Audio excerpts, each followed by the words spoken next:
everybody, another video. It's gonna be a really quick one because I didn't really change much on the gears or anything. So I'll just tell you my stats right now. I played 3 days, 19 hours, 3 days, 20 hours. Cyclone is 4.61. With the movement skill, trickster is 5.13. Whirling blades goes to 209 increased, and 186 without it. The deeps is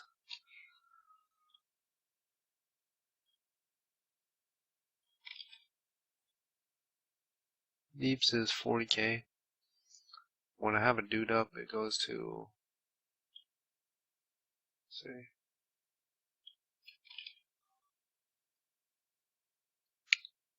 well, I guess I want to show you with the guy. But yeah, it's around 40k, and the only reason it went up was because I replaced one of my jewels on the skill tree.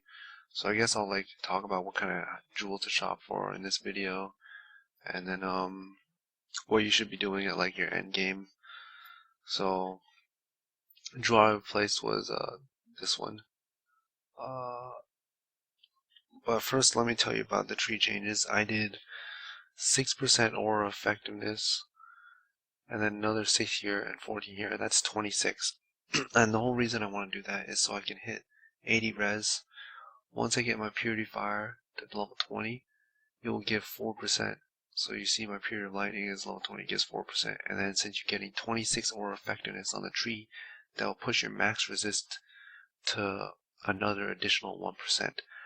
And your base is 75, so you get 80 once you get that. So that's the reason I spec'd into the tree changes over here. You only need a level 2 enlightened to run those 3 auras, but the 20% also gives the discipline, some extra 26 times 30, whatever that is, 80 base, which comes out to be quite a bit, nearly worth 3 points of 6%. So that's what I did on the tree here. I don't think I made any other changes besides that. I spec'd in that by dropping Path of the Savant. Yeah, that's pretty much it. All my other gear is exactly the same. So that's that. Okay, so let me show you what to do when you shop for jewels. So I'll open up a PoE trade.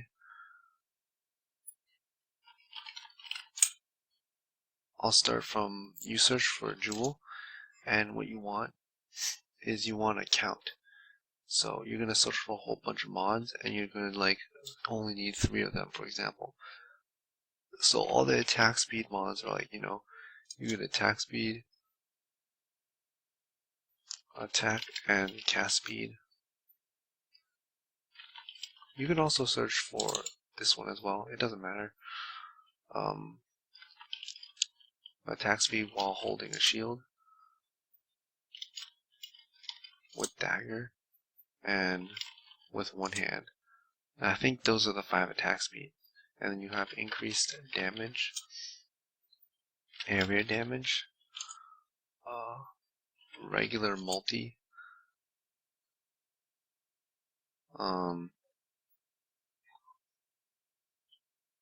I guess you want also increase maximum energy shield, and then multi. You don't want to select increase critical strike multiplier. You want to select 2. The 2. This is the new ones that you do, and you put all the elements. So this is what I want to tell you guys. When it says 2 critical strike multiplier with elemental skills, since it's saying skills, it will tag discharge as the skill and not the damage type. So even if you get a added fire, it will still tag the whole discharge skill because it specifies skills and not damage type. So you pick up all those, and then you search for 3 mods, and that's what you look for in a jewel.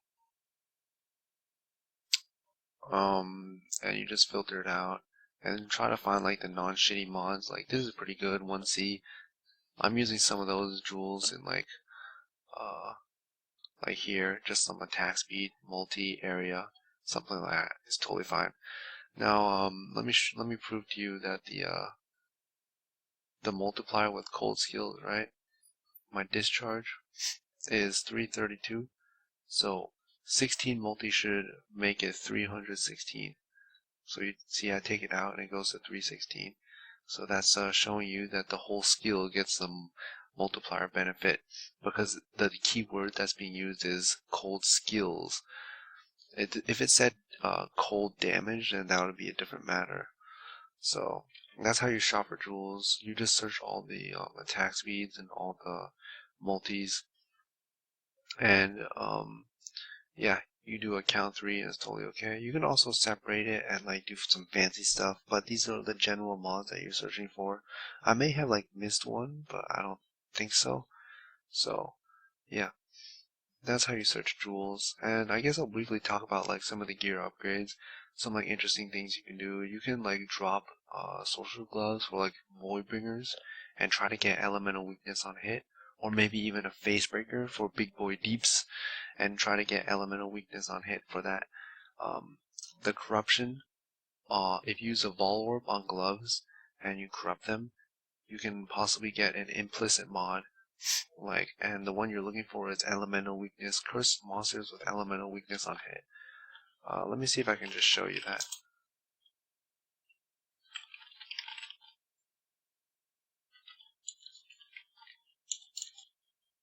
Elemental weakness on hit. This thingy. There's none out there right now. Oh wait, there's one. But this is way too expensive. So you get something like this, and then elemental weakness is a curse. So when you hit the monster with anything, it will curse them with that.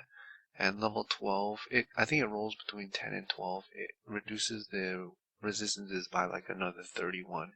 And you put that on Facebreaker or like Voidbringer, and you have that big boy damage. But those are kind of rare, and you can corrupt your own, but it takes a while as well for Facebreakers. Or you could just get some like typical ES gloves and put attack speed on. So that's something interesting that you can do with the gloves. So if you're into that, you know. Let me just show you a typical map I run today, just like 78, 77, 76 is nothing special. Just a quick map and that'll be it. Pretty much at this point, your gear is just going to be really difficult to upgrade, and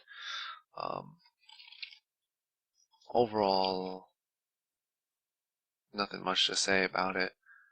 It's just a slow grind game if you want to go to 100.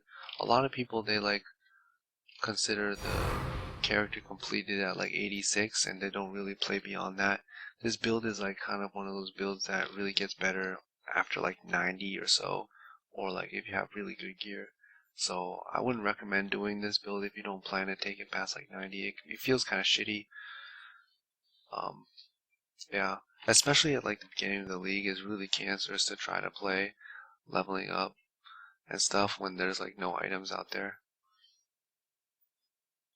So this is definitely not a build I would do if you don't really play past like 90. And like if you don't have Vol's Devotion or never plan to get it, then this build is probably not the right build to choose.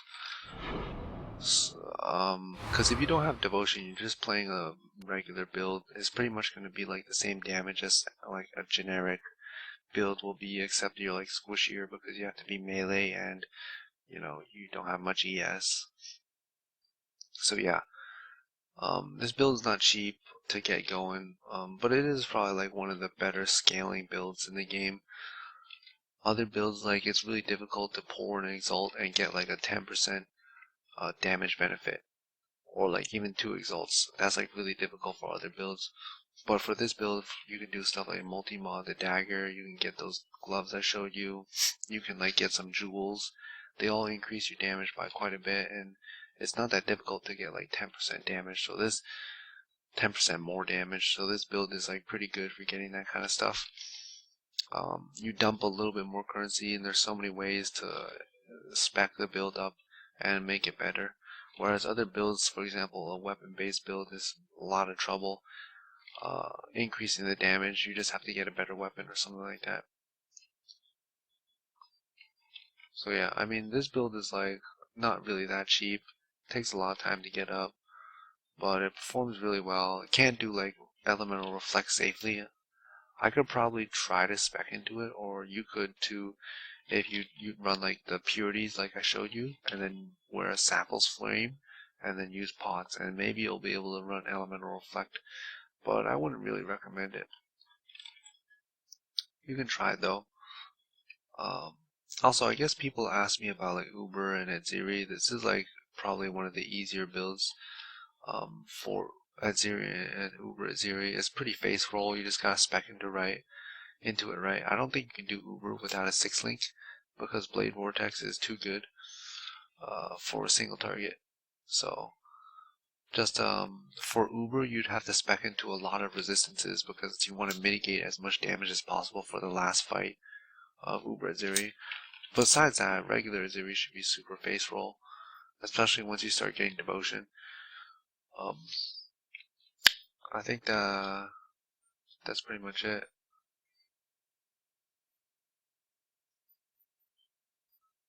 Yeah. Besides that, there's nothing much to say. The rest of this character is just going to be a grind game, playing slowly and leveling up. And if you reach this point, it's like gets pretty boring, and understandably so. So no one's gonna fault you if you don't level up. You know, just play whatever is really fun for you and enjoy the game. And I'll see you guys tomorrow.